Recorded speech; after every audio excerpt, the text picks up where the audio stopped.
Hello guys, एक बार फिर से स्वागत है तुम्हारा हमारे यूट्यूब चैनल गेट रिव्यू पे। तो चलो आज इस चीज को समझते हैं कि क्यों लोग रावण की स्टोरी को आगे भी देखना चाहते हैं। जब आदि पुरुष आई थी उसी वक्त से ही लोग रावण 2 के ऊपर बात करने लगे थे और लोग अभी भी चाहते हैं कि रावण 2 बने और हम उसे दिल से एंजॉय करें। चलो इसे वही से स्टार्ट करते हैं जिसकी वजह से ये सब कुछ स्टार्ट हुआ, वीएफएक्स। कि किसी भी मूवी में वीएफएक्स का उद्देश्य क्या होना चाहिए। आज हॉलीवुड को भी क्रिटिसाइज किया जा रहा है अपने एक्सेस वीएफएक्स के लिए। थैनोस के लिए वीएफएक्स सही है, अवतार के लिए वीएफएक्स सही है, या किसी स्पेस मूवी के लिए, इन सब में वीएफएक्स एक वैल्यू ऐड करता है। लेकिन जब निक फ्यूरी की गन भी वीएफएक्स हो जाती है तो कुछ ज्यादा ही हो जाता है। और बॉलीवुड अब ज्यादातर वीएफएक्स यूज कर रहा है क्योंकि जब गोरे कर सकते हैं तो हम क्यों नहीं। पर ये बिल्कुल भी सही तरीका नहीं है। वीएफएक्स आपको काम को किस तरह से बेहतर बना रहा है, आपको इस अप्रोच के साथ काम करना होगा और बिना कहानी और स्क्रिप्ट के तुम कुछ भी परिवर्तन नहीं ला सकते। जहाँ रावण के वीएफएक्स में भी बेशक उन्होंने वीएफएक्स की शैडो और फिजिक्स में बहुत सारी गलतियां की, लेकिन कुल मिलाकर क्वालिटी अच्छी थी और इसलिए भले ही ये मूवी फ्लॉप रही पर इसके वीएफएक्स को दुनिया भर में सराहा गया। और आदि पुरुष के इस कचड़े को देखने के बाद लोग इसे ट्रेंडिंग में लाने लगे। जहाँ ये ट्रेंड मूवी को री रिलीज करने के लिए या सीक्वल बनाने के लिए स्टार्ट नहीं हुआ था। लोग बस आदि पुरुष के मेकर्स को इस बात का एहसास दिलाना चाहते थे,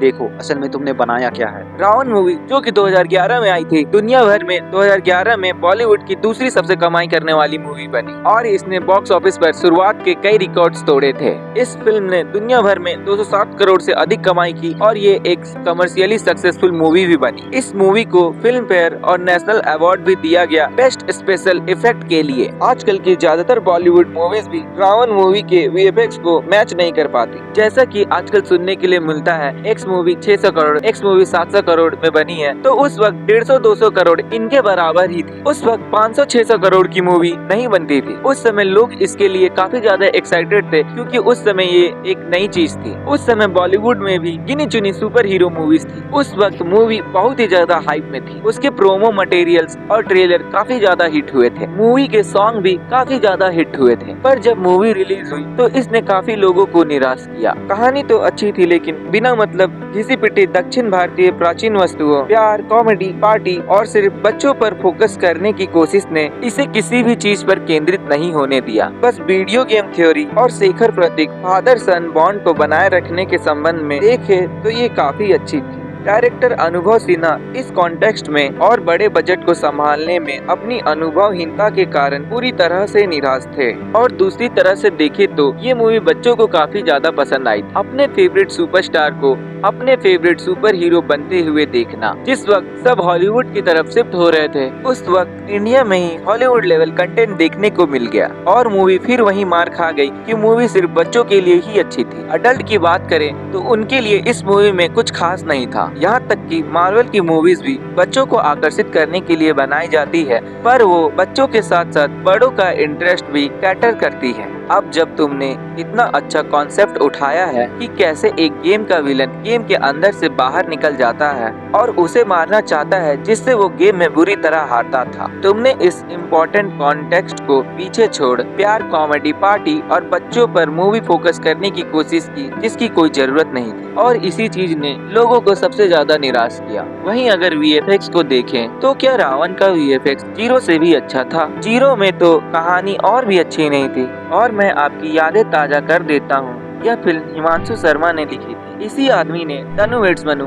और इट रिटर्न्स लिखी थी। वह एक हिट राइटर थे और लोग बॉलीवुड को ये बोलकर डिस करते थे कि राइटर्स को पैसे नहीं दिए जाते इसलिए कचरा स्क्रिप्ट लिखते हैं। यह फिल्म दूसरा उदाहरण है जब क्रिटिक्स और प्रभावशाली लोगों के प्रिय आनंद एल राय हिमांशु शर्मा को बड़ी रकम दी जाती है तो वे बड़ी निराशा लेकर आते हैं। पहला उदाहरण है बॉम्बे वेलवेट। पर इन सब के बाद जब इतना वक्त बीत चुका है, एक दिन एक मूवी रिलीज होती है आदि पुरुष, जिसका वीएफएक्स इतना वाहियात था कि इसने लोगों को ये याद दिलाया कि भले ही रावण मूवी में कुछ कमियां थी पर इसे देखने के बाद अब वो हमारे लिए एक मास्टरपीस बन चुकी है। 500-600 करोड़ लगाने के बाद भी तुम एक डिसेंट मूवी नहीं बना पाए तो अब मैं उसे कैसे बुरा कहूँ जिसने 10-12 साल पहले ही तुमसे कम बजट होने के बावजूद भी तुमसे 100 गुना बेहतर थी। और इन सब के बाद क्या शाहरुख खान रावण 2 बना सकते हैं या नहीं? उसको तुम इस तरह से देखो कि 100 करोड़ या 150 करोड़ ये छोटी बजट नहीं है। उस वक्त के हिसाब से भी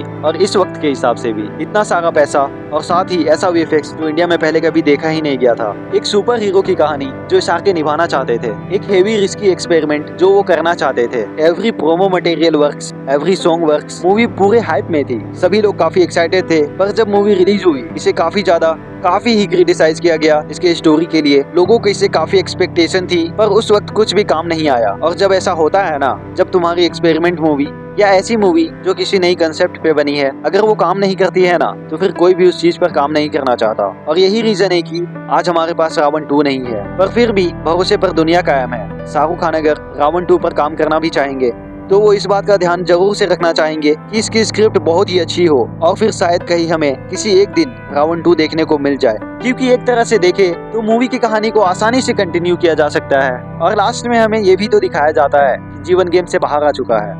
ओके गाइस, तो दैट्स ऑल। तुम्हें वीडियो कैसा लगा कमेंट बॉक्स पे जरूर बताना। बाकी हमने 2024 की अपकमिंग मूवीज के बारे में बात की है, तो अगर तुम्हें अच्छा लगा तो ये वीडियो भी जरूर से चेकआउट करना।